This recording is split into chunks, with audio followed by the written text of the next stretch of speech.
Hey folks, welcome to the 30 Days to Learn Adobe After Effects course. My name is Vincent Nguyen, and today in this lesson we're going to be discussing about motion blur, how to use motion blur, and how to polish your project using motion blur. Now, motion blur may seem like a very subtle thing, and if you're a photographer, you may want to avoid motion blur sometimes, and it's really just a really minor thing that no one really thinks about.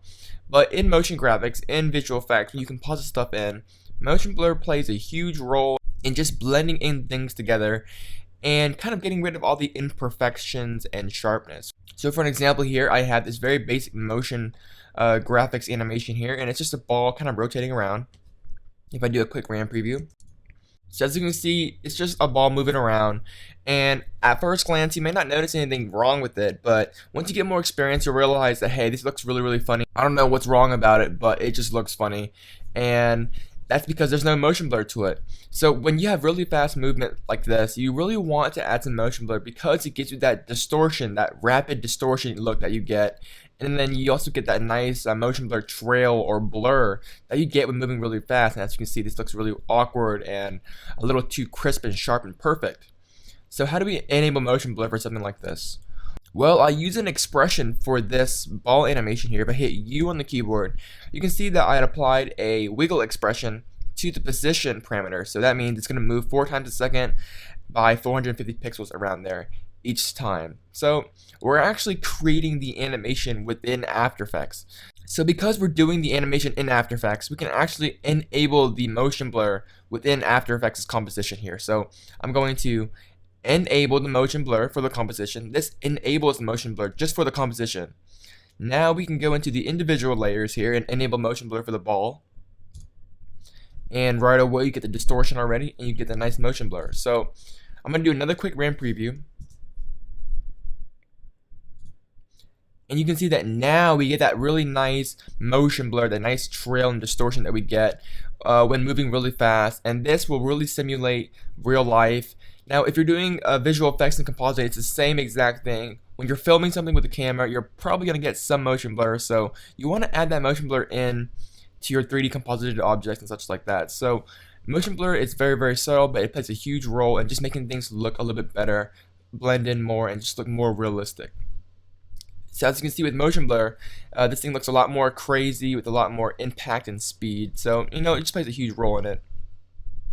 Now, one thing you need to know about After Effects is the native motion blur switch is not going to work for all cases, all scenarios. For an example, if you just drag in a piece of footage, and it's moving, you're not going to create any motion blur by hitting the motion blur switch here because we did not create that blur or we did not create that movement within After Effects. So how is After Effects supposed to know what is moving and what is not moving within that footage? Because to After Effects, that footage is just a flat piece of footage just staying in place.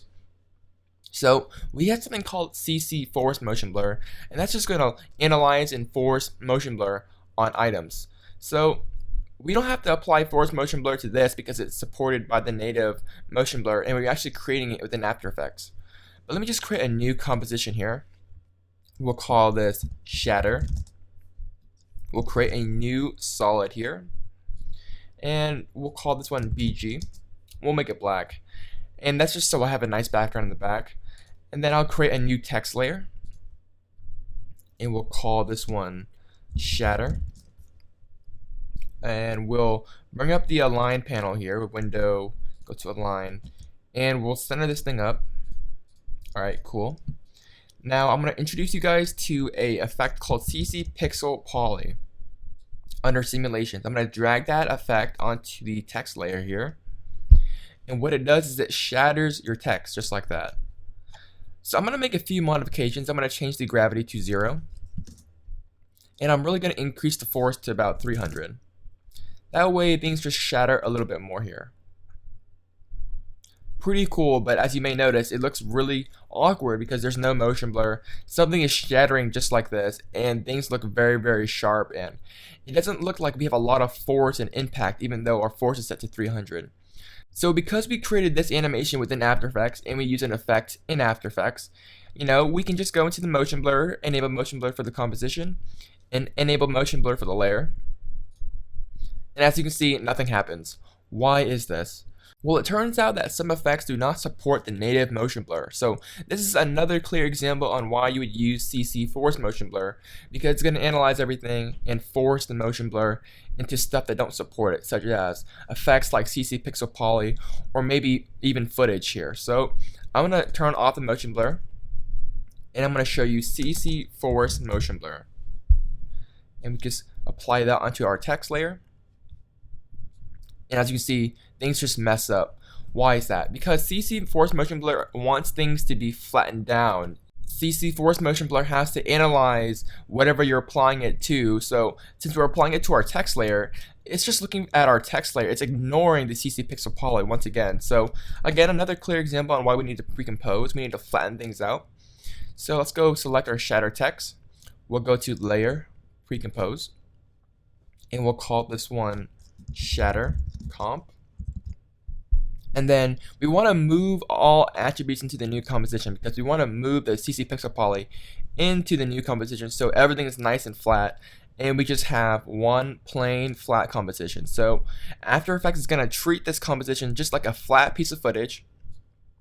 And then we have our nice shader animation here. And now when we drop CC Force Motion Blur onto the comp, it's going to analyze the composition, which is just pretty much like a flat footage layer.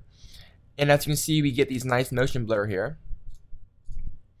And as you can see, it really does make a huge difference in the impact, in the force, and the movement, in the magnitude of motion when you apply Force Motion Blur. Now, motion blur samples is the duplicate, the number of duplicates, or I guess the quality of the motion blur. So as you can see, CC Force Motion Blur just duplicates pretty much the contents of the element here, in this case our shader comp, and it makes a whole bunch of copies of it to kind of create that trailing blur. So as you can see, if we set it to a lower number such as 3, you can see that it just creates 3 copies and just kind of blurs them out like that. But if you really crank it up to around 12, you can see that we get these really nice smooth motion blurs. So you want to play around with the blur samples. It's kind of like the quality of your motion blur, and you don't want to get too crazy with it because it is really render intensive and it'll make your renders really long. You have your shutter angle, and then you also have the ability to disable the native motion blur and enable them. So a really useful effect, and this has just been a really quick overview on how to use motion blur, the different types of scenarios you get when using motion blur, and just the importance of motion blur overall in your animations, in your composite. Just a really important minor factor that's quite often overlooked. So in the next lesson, we're going to be talking about keying within After Effects. I'll introduce you to After Effects keying effect, which is key light, and we'll just take a look at how to remove green screen footage. So that's pretty much it for this tutorial, guys. If you guys have any other questions, don't hesitate to leave me a message in the forums, and I'll get to them as soon as I can. And once again, guys, my name is Vincent Nguyen, and I'll see you guys in the next lesson. Bye, guys.